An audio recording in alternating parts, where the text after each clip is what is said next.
comfortable bed. That wasn't mine. I slowly got up. Oh, my head was really hurting. I looked around the huge room, and I had no idea how I'd gotten here.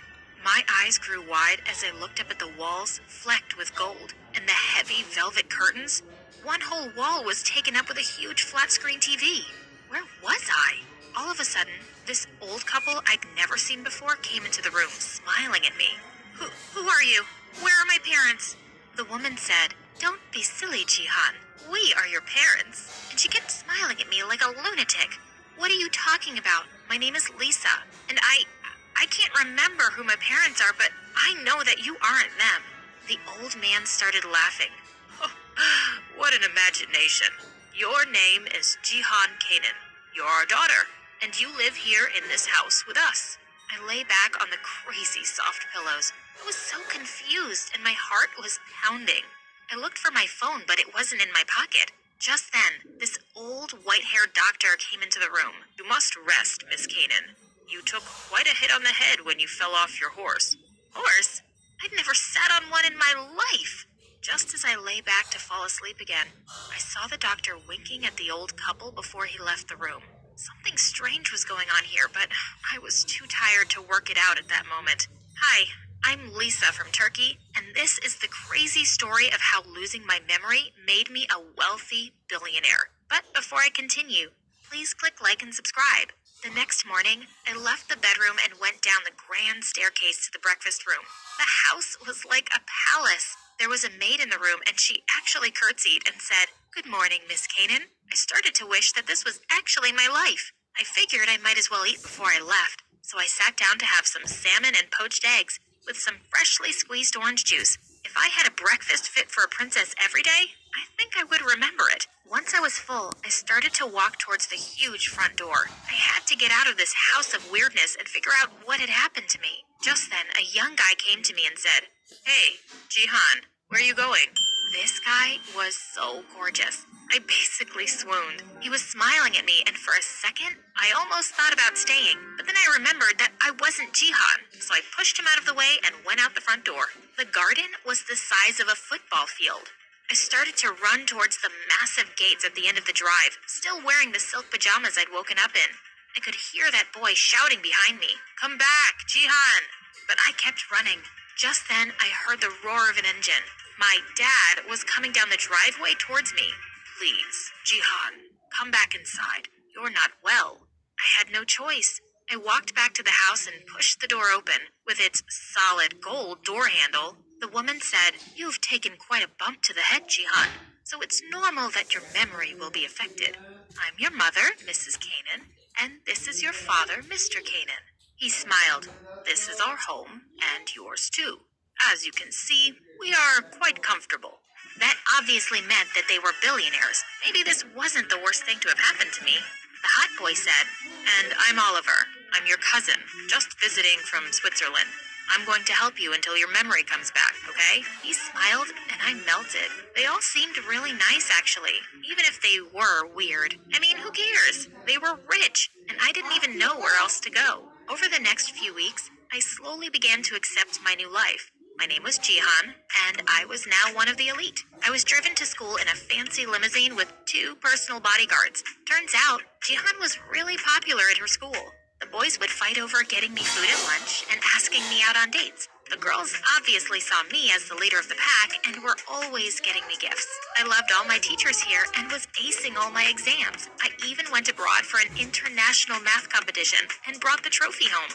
My hair was colored by a celebrity hairstylist twice a month, and a makeup artist was part of the team that got me ready for school every day. I had a wardrobe full of designer clothes and shoes. The maids and the butler brought me snacks whenever I wanted, and my personal trainer kept me in shape. I didn't remember what dreams I had before, but this was the life of any girl's dreams. The mansion was a really bizarre place, though. Every other day, I'd lose my way and stumble into a strange new room. Once I walked into a room where a bunch of women were weaving yarn on spinning wheels. When I asked them who they were, they only looked at me and smiled. I ran off feeling rather creeped out. I could go anywhere in the mansion, except the last room in the west wing. I'd been told it was off limits, but my curiosity got the better of me one day, and I sneaked into it when no one was around. I looked around the huge room and felt a shiver go down my spine. It looked like an abandoned nursery. There was a wall covered entirely with a faded painting of baby cupids flying in the clouds. On a huge bookshelf were lots of stuffed animals and a collection of dolls. In one corner, there was a crib that looked like it had been recently polished. I picked up the pink blanket lying in it. Who did these belong to? You're not supposed to be here. I nearly jumped out of my skin when I saw Mrs. Kanan standing in the doorway with a strange smile on her face. I quickly mumbled that I'd lost my way and walked out. As she locked the door, I could feel her eyes following me. These people were definitely weirdos. I was riding my horse one day with Oliver when a man I'd never seen before approached the stables. I could hear him arguing with Oliver, and I rode my horse closer to hear what they were saying. The man was shouting, "I have to see her. You can't stop me." When I got closer, I could see the man was about 50 and looked half crazy with his torn clothes and bloodshot eyes. Suddenly, he spotted me and started staggering in my direction. "There you are. I know what you're doing. You're not getting away with this. Get away from here, or I'll call the police." Oliver pushed the man away roughly, but he wouldn't leave. When some guards started to approach him, the man turned and started to walk away, but he kept looking back at me for a while. When I asked Oliver who that man was, he said it was just some crazy homeless person. He pulled on the reins of my horse and we started to ride away. A year or so had passed of my amazing life as Jihan. One day when I walked into the living room, I found my parents talking to each other in low voices. They stopped the minute I entered the room. "There you are, Jihan. We were just discussing that we want to move you to an elite private school, which will get you on track for going to the right university." I was really happy to hear it. And the best part was, Oliver was coming too. He was officially my best friend by now. The weird part was, they added 2 new bodyguards. I literally had my own entourage now. Oliver explained that if people realized I was related to the Kanans, someone might kidnap me for ransom. I shrugged. I always thought they were way too paranoid and weird about my security. I hit it off with everyone pretty quickly at my new school. The boys were swarming as usual, but I had my sights set instantly on a particular cutie, Ben. I was busy daydreaming of my first date with Ben when the teacher walked into the classroom with a new girl and introduced her as Brittany. She looked around and smiled at everyone, and suddenly our eyes met, and she looked like she'd seen a ghost. All the color just drained from her face. She stared at me for a few seconds before she walked to her seat in a daze. I could feel her glancing at me through the lesson. I wondered why she was acting so weird. During recess, I walked over to her and said, "Hi, I'm Jihan. I'm also kind of new around here. Want to come sit at my table?" She looked at me strangely, but after a few seconds, she smiled and said she'd love to. Brittany and I became friends pretty quickly. I found out that she was from a poor family and had made her way to this school on a scholarship. She'd often ask me about my family and would look at me and wonder as I told her about my life. I pretty much had everything she didn't. I decided to take Brittany under my wing. "You're so pretty, Britt. I'm gonna let my team do their magic on you. And I know just the place to get you a cute new wardrobe." I took Brittany to my favorite designer stores. As she was trying clothes on, I had to admit, she looked really good. As we were leaving the mall, I saw Ben from school walking towards us. I quickly stepped in front of Brittany to hide her from his view and said hi to him with a big smile. But he just said, "Can you move aside, Jihan?" I came over to say hello to Brittany. His face looked like a heart emoji while he was talking to her, and I felt furious. The next day at school, I could tell how everyone was noticing Brittany a lot more than usual. Normally, when I walked in with my outfit of the day, I had girls oohing and eyeing over me, but today they were all over Brittany, telling her what good taste she had. She just smiled and accepted all the compliments. Like, "Hello, I handpicked that dress for you." At school a week later, we got a math test back. The teacher handed me my paper and said, "Brilliant work as usual, Jihan." But then he handed Brittany her paper and said, "And even better work from you, Brittany. Top of the class." I tried to look like I didn't care, but I felt like I'd been slapped. Was Brittany actually smarter than me? Ugh. I felt so mad at her. At lunch, I decided not to sit with her. But then I noticed that a lot of my friends were going over to her table. And if Ben was any closer to her, he'd be sitting in her lap. As I went through my phone, I saw a selfie she'd just put up with Ben 2 minutes ago. And it already had 300 likes. Seriously? Was she an influencer now? Just then, Oliver came and sat at my table, laughing. "Man, that Brittany sure is funny. Oh, guess this riddle she just told me. 10 fat ladies tried to fit under a small umbrella, but none of them got wet. How did they do it?" Ugh, I don't care. It wasn't raining. And he burst out laughing while I rolled my eyes. That wasn't even funny. I couldn't believe I ever felt sorry for this witch. I really needed to put Brittany in her place, and I knew just where to do it. The tennis court. All those private lessons from Serena Williams' coach were about to pay off. I playfully challenged Brittany to a one-on-one game, and she instantly agreed. Half the school had gathered to watch us play. I knew she played tennis, but I had no idea she was this good. She was giving me a really hard time out there, but I had the lead. I smirked at her across the court as the crowd cheered for me. She served the next ball so viciously, I couldn't even react as it headed for me at bullet speed. It hit me straight in the forehead, and I flew in the air and fell backwards. My head hit the ground, and everything went black. When I came around, the coach and a bunch of people were gathered around me, looking anxiously. I spotted Brittany's worried face, and suddenly it felt like a switch had been turned on in my head. I suddenly knew exactly who I was, and I also knew exactly who Brittany was. The competitive little witch. I drifted off to unconsciousness again. Later that night, as the Canaans flew about here and there to get me food and make me comfortable, I couldn't help smiling to myself. I'd finally figured everything out, but I wasn't letting them in on my secret. Not yet. The next day at school, Brittany ran over to me, looking really sorry. Listen, Jihan, I never meant to actually hurt you, but I simply ignored her and walked away. I kept ignoring her every day for the next 2 weeks. Then one day, she stopped me in the hallway. What's going on?